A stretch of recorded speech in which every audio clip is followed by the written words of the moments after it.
पैसा तो सिर्फ जीने के लिए होता है, हंसने के लिए तो हमेशा अपनों की ज़रूरत पड़ती।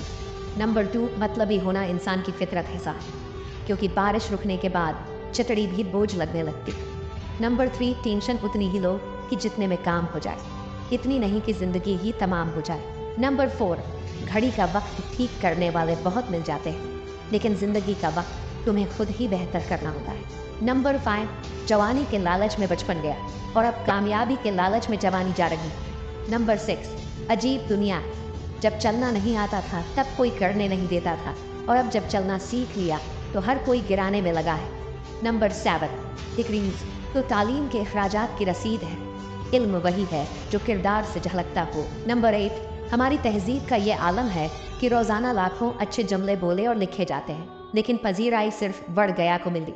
अगर आप इन बातों से अग्री करते हैं तो कमेंट में यस ज़रूर लिखना।